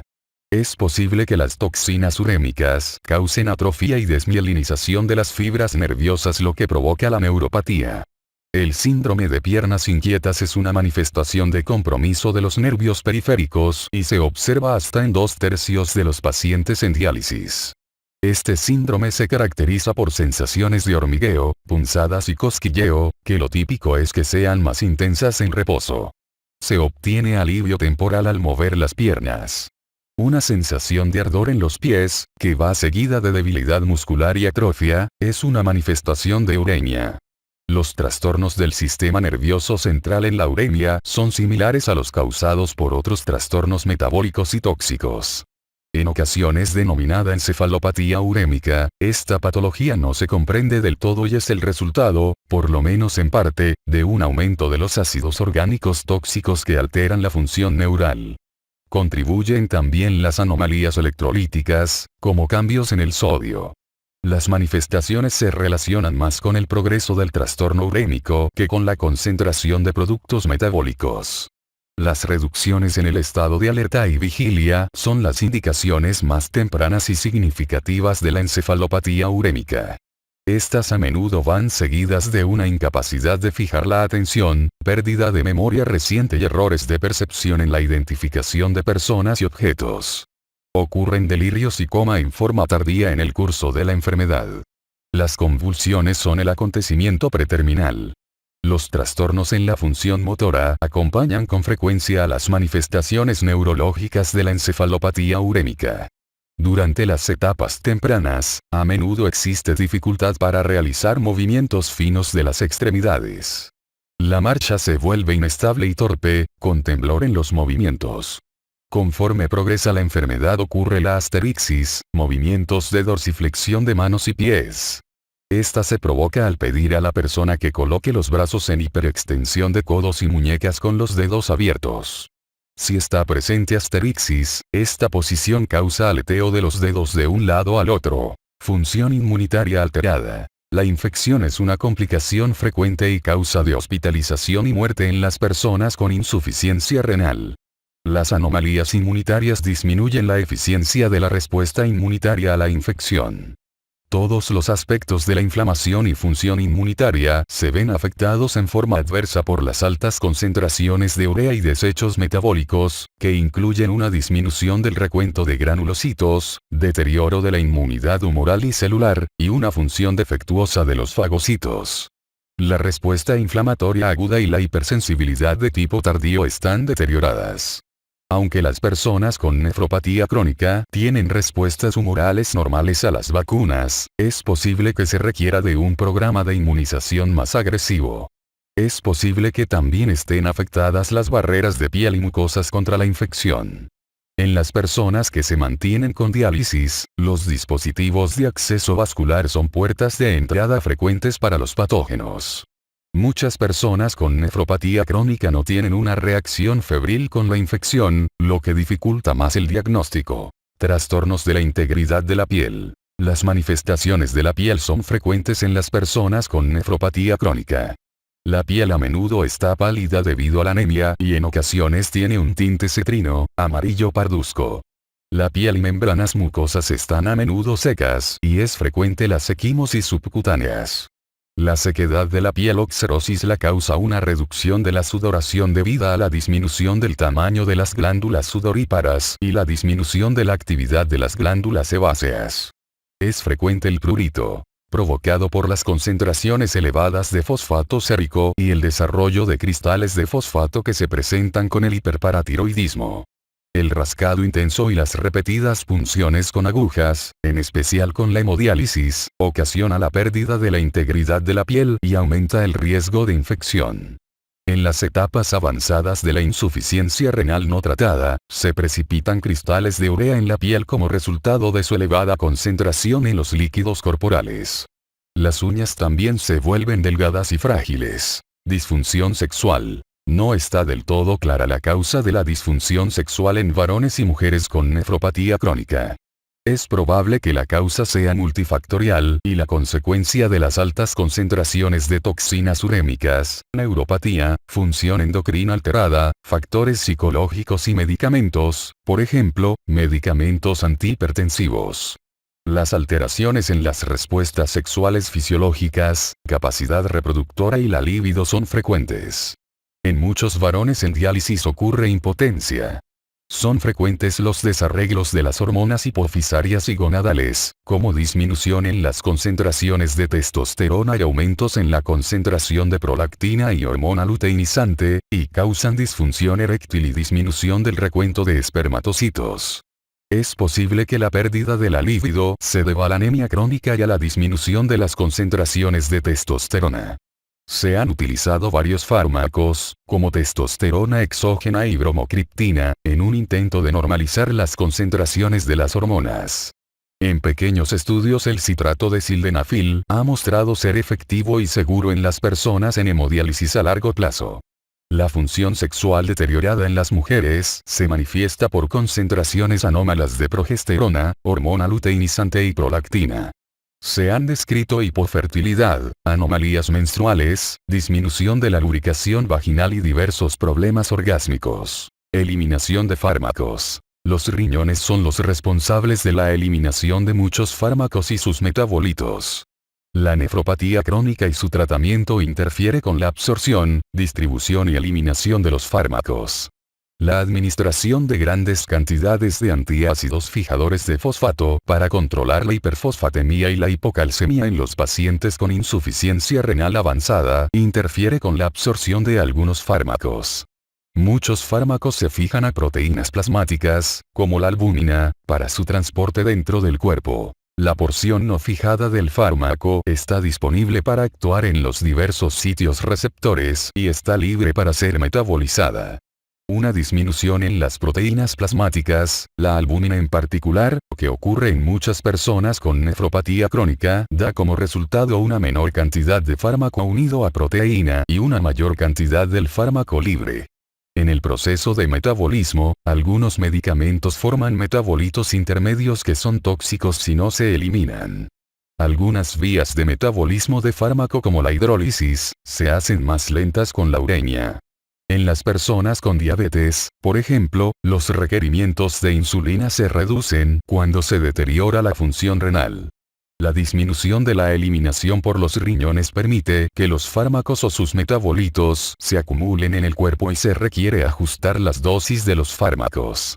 Algunos medicamentos contienen nitrógeno, sodio, potasio y magnesio no deseados y deben evitarse en los pacientes con nefropatía crónica. La penicilina, por ejemplo, contiene potasio. La nitrofurantoína y el cloruro de amonio se suman a las reservas de nitrógeno. Muchos antiácidos contienen magnesio. Debido a los problemas con la dosificación de los fármacos y su eliminación, debe advertirse a las personas con nefropatía crónica sobre el peligro de utilizar remedios de venta libre. Tratamiento. La nefropatía crónica se trata mediante manejo conservador para prevenir o retardar la destrucción de las nefronas y, cuando es necesario, mediante el tratamiento de reemplazo renal con diálisis o trasplante. Medidas para retardar la progresión del trastorno. El tratamiento conservador a menudo retarda la progresión de la nefropatía crónica. Esto incluye medidas para retardar el deterioro de la función renal y ayudar al cuerpo a manejar los efectos del deterioro de la función. Deben tratarse con rapidez las infecciones de vías urinarias y evitarse los medicamentos con potencial de dañar al riñón. Es importante observar que estas estrategias son complementarias al tratamiento de la causa original del trastorno renal, el cual es de suma importancia y necesita abordarse continuamente. Es importante el control de la presión arterial, al igual que el control del azúcar en sangre en las personas con diabetes mellitus. El control glucémico intensivo en personas con diabetes ayuda a prevenir el desarrollo de la microalbuminemia y retarda la progresión de la nefropatía diabética. Además de la reducción en el riesgo cardiovascular, el tratamiento antihipertensivo en personas con nefropatía crónica se enfoca en hacer más lenta la progresión de la pérdida de nefronas mediante la disminución de la hipertensión intraglomerular y la hipertrofia. La presión arterial elevada aumenta también la proteinuria debido a la transmisión de la presión elevada a los glomérulos. Los inhibidores de la enzima convertidora de angiotensina y los antagonistas del receptor de angiotensina, los cuales tienen un efecto singular en la microcirculación glomerular, es decir, la dilatación de la arteriola eferente, se utilizan cada vez más en el tratamiento de la hipertensión y la proteinuria, en particular en las personas con diabetes. Se ha vuelto aparente que el tabaquismo tiene un impacto negativo en la función renal, es uno de los factores de riesgo más modificables para nefropatía crónica. Los mecanismos del daño renal inducido por el tabaquismo parecen incluir tanto efectos hemodinámicos agudos, es decir, aumento en la presión arterial, en la presión intraglomerular y en la excreción urinaria de albúmina, y efectos crónicos, disfunción en las células endoteliales, y efectos crónicos, disfunción en las células endoteliales. El tabaquismo es particularmente nefrotóxico en los adultos mayores con hipertensión y quienes padecen diabetes. Es importante mencionar que parece que los efectos adversos del tabaquismo son independientes de la nefropatía subyacente. Diálisis y trasplante. La diálisis o tratamiento de reemplazo renal está indicada cuando están presentes uremia avanzada o desequilibrios electrolíticos graves. Hace solo 50 años, muchas personas con nefropatía crónica progresaban a las etapas terminales de la insuficiencia renal y luego fallecían. La elevada tasa de mortalidad estaba relacionada con las limitaciones en el tratamiento de la nefropatía y con el tremendo costo del tratamiento constante. En 1972 se inició el apoyo federal para la diálisis y el trasplante a través de un programa de subsidio de Medicare en Estados Unidos. Durante las últimas décadas, un creciente número de personas han requerido de tratamiento de reemplazo renal con diálisis o trasplante. El número de personas que inicia diálisis ha crecido de manera sustancial. En 2008, más de 500,000 de personas en Estados Unidos iniciaron diálisis o recibieron un trasplante renal.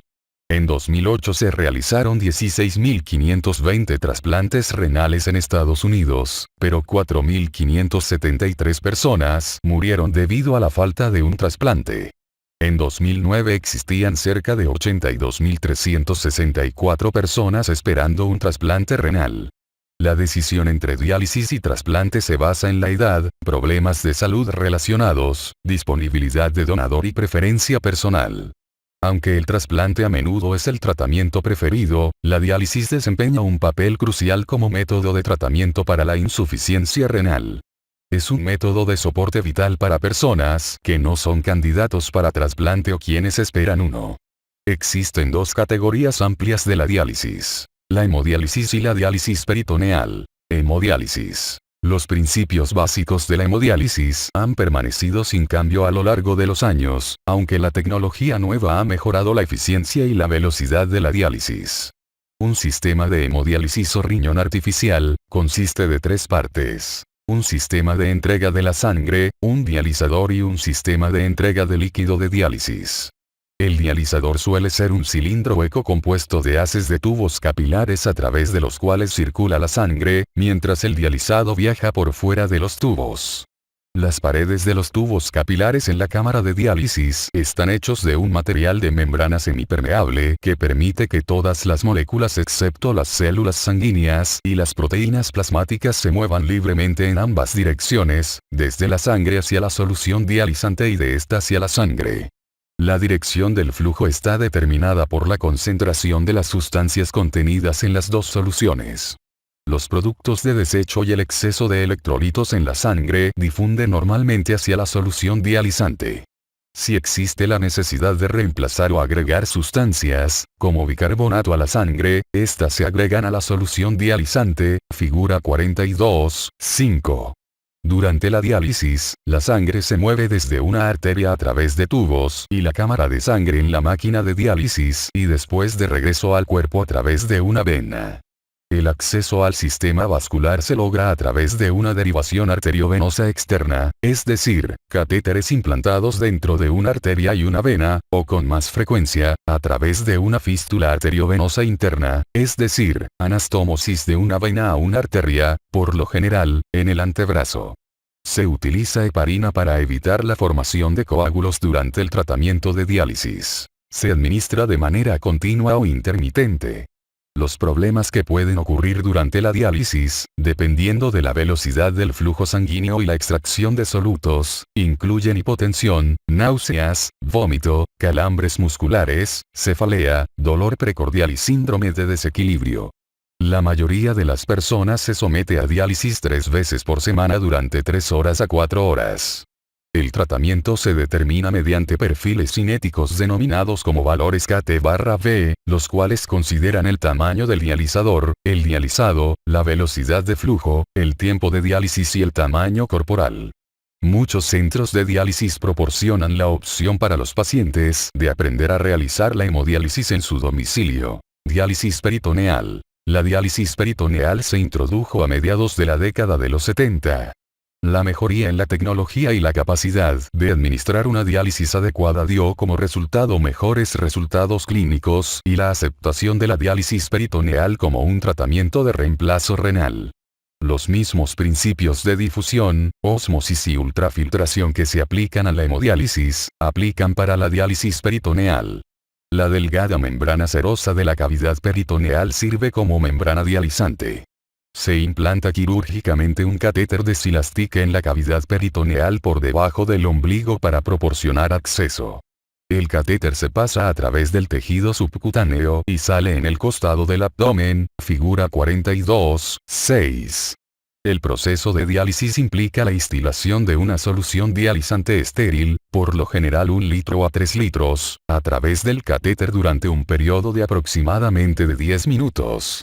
La solución se deja reposar o permanecer en la cavidad peritoneal durante un tiempo prescrito, durante el cual los productos metabólicos y el líquido extracelular difunden hacia la solución de diálisis.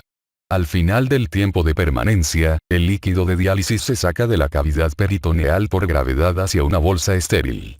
La glucosa en la solución de diálisis causa la extracción de agua.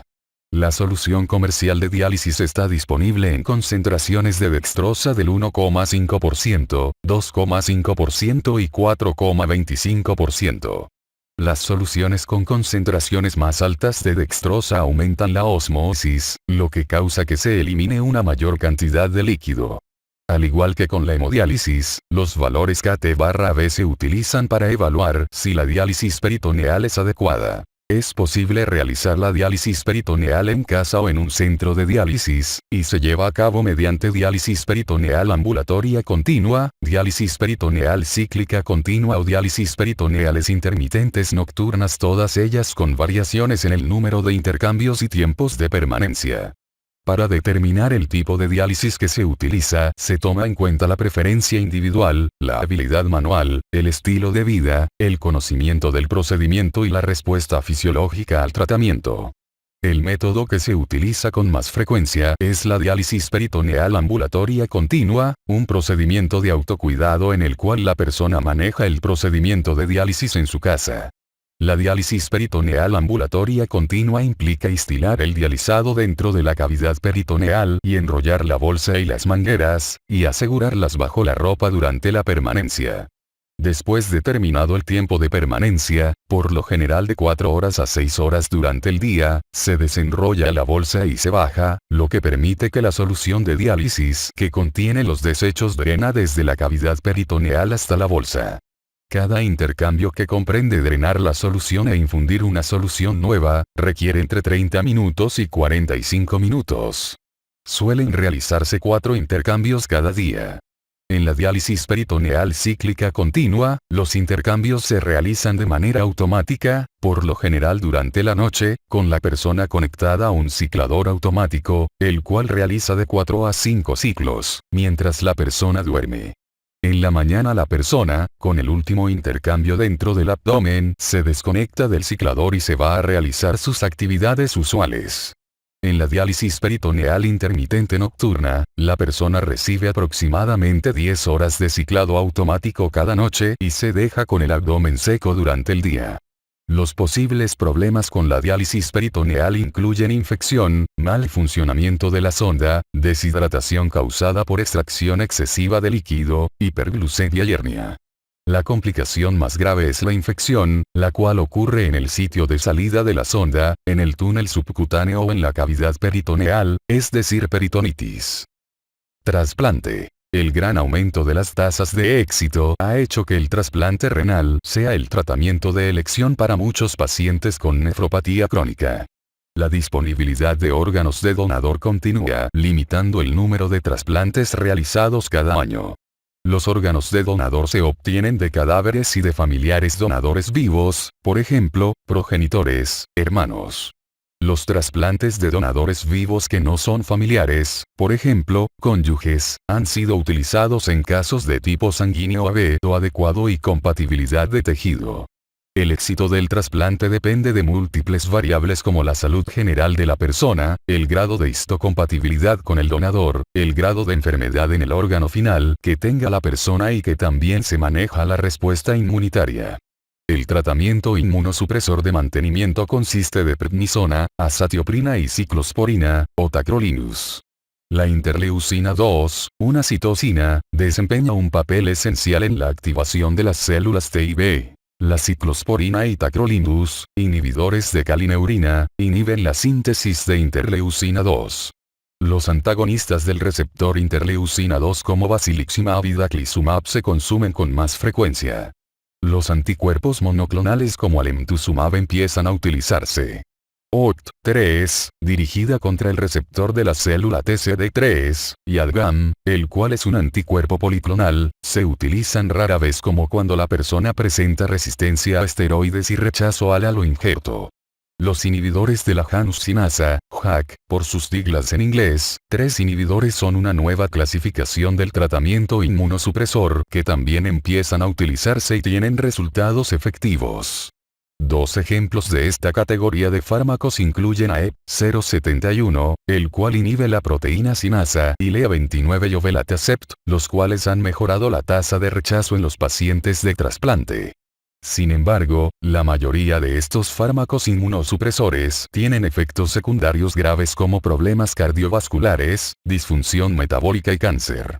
El rechazo, el cual se cataloga como agudo y crónico, ocurre en cualquier momento. El rechazo agudo ocurre con más frecuencia durante los primeros meses después del trasplante y comprende una respuesta celular con proliferación de linfocitos T. El rechazo crónico llega a aparecer meses o años después del trasplante. Debido a que el rechazo crónico se debe tanto a inmunidad humoral como celular, no responde bien al aumento del tratamiento inmunosupresor. El tratamiento inmunosupresor de mantenimiento y el aumento en el empleo de inmunosupresión para tratar el rechazo predispone a la persona a un espectro de complicaciones infecciosas. Es posible prescribir antibióticos profilácticos para disminuir la incidencia de infecciones frecuentes, como candidiasis, infecciones por herpes virus y neumonía por Pneumoquistis jirovecii, antes Pneumoquistis carinii. Con la inmunosupresión crónica se observan otras infecciones como la infección por citomegalovirus y aspergilosis. Manejo dietético. Un componente importante en el tratamiento de la nefropatía crónica es el manejo nutricional. El objetivo del tratamiento dietético es proporcionar nutrición óptima al mismo tiempo que se mantienen concentraciones tolerables de desechos metabólicos. La prescripción de una dieta específica depende del tipo y gravedad de la nefropatía y en la modalidad de diálisis. Debido a las severas restricciones en la ingesta de líquidos y alimentos, estas dietas son complicadas y poco apetitosas. Después del trasplante renal, son necesarias todavía algunas restricciones dietéticas, incluso cuando la función renal es normal, para controlar los efectos adversos de los medicamentos inmunosupresores. Proteína. La restricción de las proteínas de la dieta disminuye el progreso del deterioro renal en personas con nefropatía avanzada. Las proteínas se desintegran para formar desechos nitrogenados, y reducir la cantidad de proteína en la dieta disminuye el nitrógeno úrico en sangre y reduce los síntomas. Existe considerable controversia en cuanto al grado de restricción proteínica necesaria. Si la dieta es demasiado baja en proteínas, ocurre desnutrición proteica, con pérdida de fuerza, masa muscular y peso corporal. Las personas en hemodiálisis suelen requerir de una ingesta de proteínas más alta para prevenir la desnutrición proteica y energética debida a anorexia por la uremia misma, el procedimiento de diálisis, las enfermedades intercurrentes y la acidemia. Las personas con diálisis peritoneal tienen también grandes pérdidas de proteína y requieren de una ingesta más alta de proteína de la dieta. Por lo menos el 50% de la ingesta de proteína debe consistir de proteínas de alto valor biológico, como las que se encuentran en el huevo, carne magra y leche, los cuales son ricos en aminoácidos esenciales. Las proteínas con un alto valor biológico se cree que promueven la reutilización del nitrógeno endógeno, con lo que se disminuye la cantidad de desechos nitrogenados que reproducen y mejoran los síntomas de uremia. En la reutilización del nitrógeno, las proteínas ingeridas en la dieta se desintegran en sus constituyentes aminoácidos y se reciclan en la síntesis de proteína requerida por el cuerpo. En contraste con las proteínas de alto valor biológico, se reutiliza menos de la mitad de los aminoácidos en las proteínas de los cereales. Los aminoácidos que no se reutilizan para construir proteínas corporales se desintegran y forman productos finales del metabolismo proteico como urea, carbohidratos, grasas y calorías. Con la nefropatía crónica se requiere de calorías adecuadas en la forma de carbohidratos y grasas para satisfacer las necesidades energéticas. Esto reviste particular importancia cuando el contenido proteico de la dieta está muy restringido. Si no se dispone de suficientes calorías, la poca proteína en la dieta se va a la producción de energía o se utiliza en el tejido corporal mismo, con propósitos de energía. La ingesta calórica para las personas con diálisis peritoneal ambulatoria continua incluye la ingesta de alimentos y las calorías absorbidas desde la solución de diálisis, líquidos y electrolitos. Las restricciones de sodio y líquidos dependen de la capacidad de los riñones de excretar el sodio y el agua y debe determinarse de manera individual. Es más probable que la enfermedad renal de origen glomerular contribuya a la retención de sodio, mientras que la disfunción tubular cause eliminación de sal.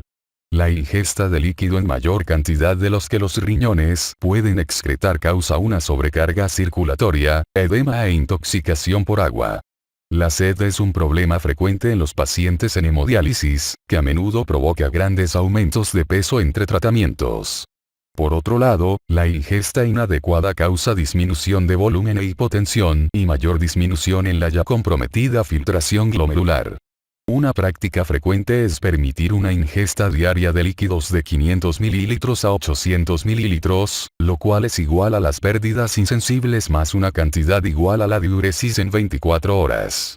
Cuando la filtración glomerular disminuye a niveles extremadamente bajos en la insuficiencia renal o durante el tratamiento con hemodiálisis, la restricción dietética de potasio se vuelve obligatoria.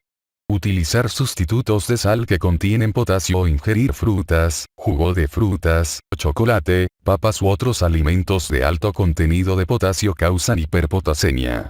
La mayoría de las personas con diálisis peritoneal ambulatoria continua no necesitan limitar la ingesta de potasio y a menudo incluso necesitan aumentar la ingesta. Suele recomendarse a las personas con nefropatía crónica que limiten su fósforo de la dieta como un medio de prevenir el hiperparatiroidismo secundario, la osteodistrofia renal y la calcificación metastásica. Por desgracia, muchos alimentos procesados contienen cantidades considerables de aditivos con fósforo. En resumen, la nefropatía crónica es el resultado de los efectos destructivos de muchas formas de nefropatía. Sin importar la causa, las consecuencias de la destrucción de las nefronas en la nefropatía crónica son alteraciones en la filtración, reabsorción y funciones endocrinas de los riñones. La enfermedad crónica se define como un daño renal diagnosticado o filtración glomerular menor de 60 ml por minuto por 1,73 metro cuadrado durante 3 meses o más, e insuficiencia renal como una filtración glomerular menor de 15 ml por minuto por 1,73 metro cuadrado, por lo general acompañada de la mayoría de los signos y síntomas de uremia, o una necesidad de iniciar tratamiento de reemplazo renal. La nefropatía crónica afecta casi todos los sistemas corporales. Causa una acumulación de desechos nitrogenados, es decir, uremia, altera la excreción de agua y sodio, y altera la regulación de las concentraciones corporales del potasio, fósforo, calcio y magnesio. Causa también trastornos esqueléticos, anemia, trastornos cardiovasculares, trastornos neurológicos, disfunción gastrointestinal y cambios molestos en la piel. Los tratamientos para la nefropatía crónica se dividen en dos tipos: tratamiento conservador y tratamiento de reemplazo renal. El tratamiento conservador consiste en medidas para prevenir o retardar el deterioro en lo que queda de la función renal y ayudar al cuerpo a compensar el deterioro existente. Las intervenciones que han mostrado retardar la progresión de la nefropatía crónica incluyen normalizar la presión arterial y controlar la glucosa en sangre en las personas con diabetes. Para aumentar la absorción del calcio y controlar el hiperparatiroidismo secundario se utiliza vitamina D activada. La eritropoyetina humana recombinante se evalúa en cuanto a si debe utilizarse para tratar la anemia profunda que ocurre en las personas con nefropatía crónica. El tratamiento de reemplazo renal, diálisis o trasplante renal, está indicada cuando están presentes uremia avanzada y problemas graves de electrolitos. Nefropatía crónica en niños y adultos mayores. Después de terminar esta sección del capítulo, el lector será capaz de cumplir con los siguientes objetivos: enumerar las causas de nefropatía crónica en niños y describir los problemas especiales de los niños con insuficiencia renal. Establecer las razones por las que la nefropatía crónica es más frecuente en los adultos mayores y describir las medidas para evitar o retardar el inicio de la insuficiencia renal en esta población. Aunque el espectro de la nefropatía crónica en los niños y adultos mayores es similar al de los adultos, varios problemas singulares afectan a estos grupos, por lo que se justifica un mayor análisis. Nefropatía crónica en niños. Se desconoce la verdadera incidencia de la nefropatía crónica en los lactantes y niños. Existen 1 o 2 casos pediátricos nuevos con nefropatía por cada 100.000 niños menores de 19 años de edad.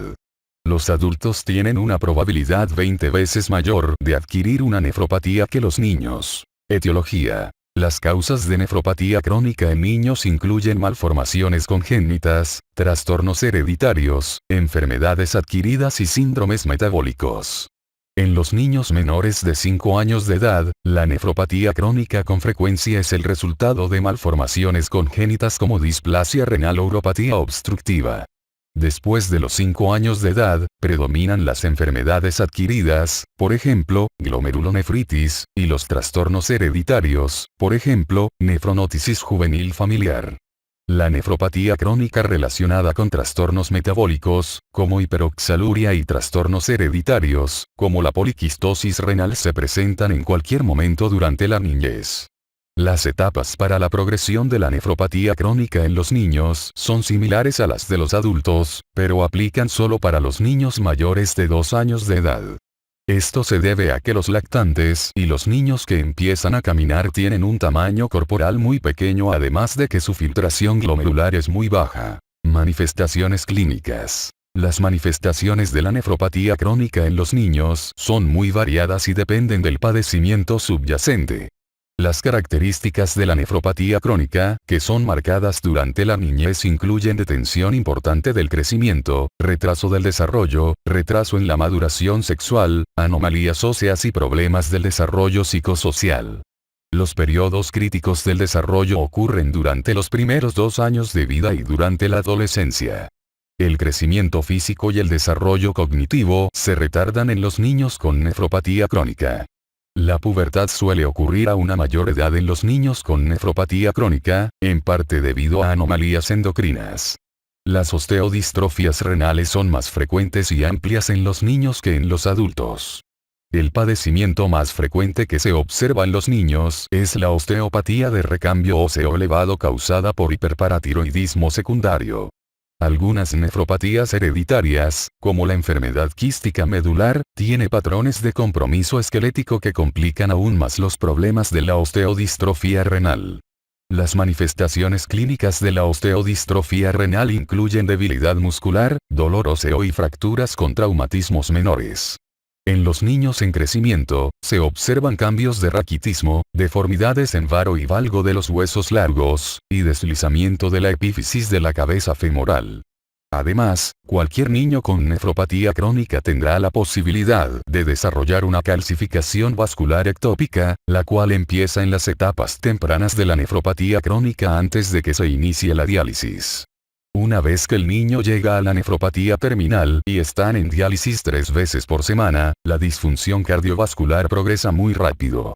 Los factores relacionados con el deterioro del crecimiento incluyen nutrición insuficiente, anemia, osteodistrofia renal, acidosis crónica y casos de síndrome nefrótico que requieren de tratamiento con dosis altas de corticosteroides. Se cree que la nutrición es uno de los determinantes más importantes durante la etapa del lactante. Para muchos niños es importante el crecimiento de compensación debido a que el déficit de crecimiento se establece durante los primeros meses de vida. Tratamiento. Todas las formas de reemplazo renal, o más adecuadamente denominadas, tratamiento de soporte, se utilizan de manera segura y confiable en los niños. La edad es el factor que define la selección de la modalidad de diálisis. Un mayor número de niños entre el nacimiento y los 5 años de edad reciben diálisis peritoneal. Los mayores de 12 años de edad tienen más probabilidad de recibir hemodiálisis T. El trasplante temprano en los niños pequeños se considera como la mejor manera de promover el crecimiento físico, mejorar la función cognitiva y favorecer el desarrollo psicosocial. La diálisis prolongada tiene muchos efectos secundarios negativos, de manera que es mejor para los niños someterse a trasplante tan pronto como sea posible. El tratamiento inmunosupresor en los niños es similar a la que se utiliza en los adultos. Todos estos agentes inmunosupresores tienen efectos secundarios, que incluyen un aumento en el riesgo de infección. Los corticosteroides, que durante décadas han sido la base del tratamiento inmunosupresor crónico, conllevan el riesgo de hipertensión, complicaciones ortopédicas, en especial necrosis aséptica, cataratas y retraso del crecimiento. Nefropatía crónica en adultos mayores. Desde la década de los 80, ha habido un aumento en el número de pacientes adultos mayores que se aceptan en los programas de tratamiento de reemplazo/soporte renal. Conforme se envejece, existe mayor probabilidad de adquirir nefropatía crónica. Sin embargo, no se ha estudiado de manera sistemática la verdadera prevalencia o los desenlaces de la nefropatía crónica en los adultos mayores.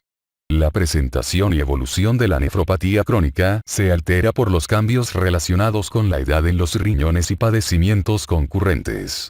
Es necesario realizar más investigación que incluya a los adultos mayores con nefropatía crónica, que es posible que tengan problemas secundarios al envejecimiento frente a diabetes mellitus. Parece que la mayoría de los adultos mayores, mayor de 65 años, no tienen nefropatía crónica debido a proteinuria o diabetes. Etiología y diagnóstico. El envejecimiento se relaciona con una disminución constante en la función renal, una disminución de la filtración glomerular y por consecuencia con una reducción en la regulación homeostática bajo condiciones de estrés. Esta reducción de la filtración glomerular hace que los adultos mayores sean más susceptibles a los efectos nocivos de los fármacos nefrotóxicos, como los agentes de radiocontraste.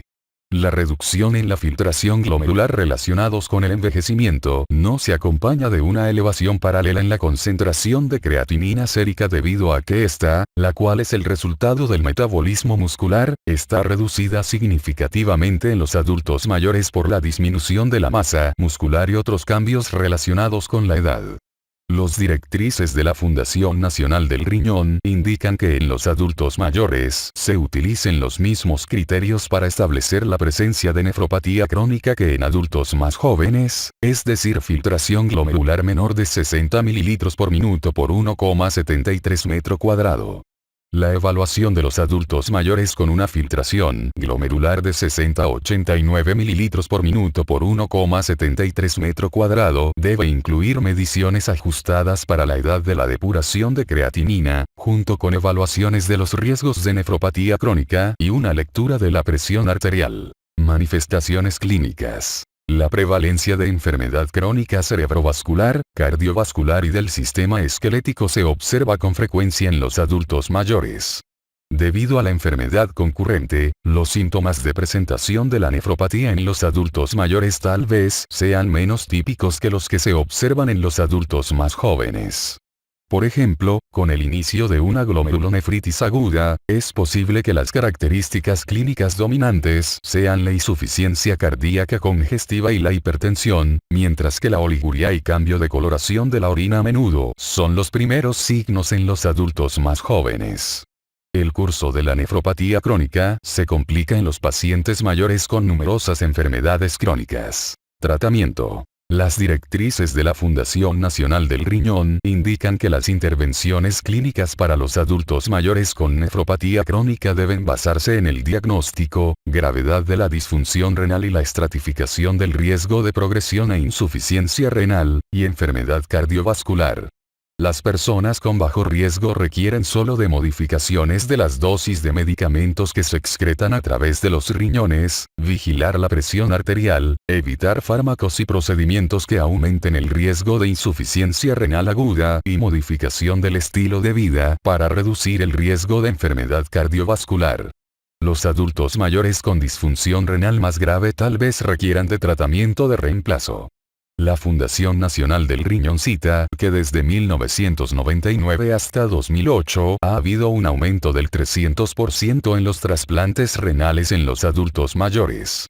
Las opciones de tratamiento para la nefropatía crónica en los adultos mayores incluye hemodiálisis, diálisis peritoneal, trasplante y aceptación de la muerte por uremia. No se ha probado que la hemodiálisis o la diálisis peritoneal sean superiores en los adultos mayores. El modo de tratamiento de reemplazo renal debe individualizarse, tomando en cuenta los factores médicos y psicosociales. La edad sola no debe determinar el trasplante renal. Con la creciente experiencia, muchos centros de trasplante han aumentado la edad de aceptación en la lista de espera para trasplante. La renuencia a proporcionar un trasplante como alternativa tal vez se debía, por lo menos en parte, a la escasez de órganos disponibles y la visión de que las personas jóvenes tienen mayor probabilidad de beneficiarse durante un tiempo más prolongado. La reducción general en la función de los linfocitos T que ocurre con el envejecimiento se ha sugerido como un efecto benéfico que aumenta la supervivencia del trasplante. En resumen, los datos disponibles indican que cerca del 1% de las personas con nefropatía crónica está en el rango de edad pediátrica.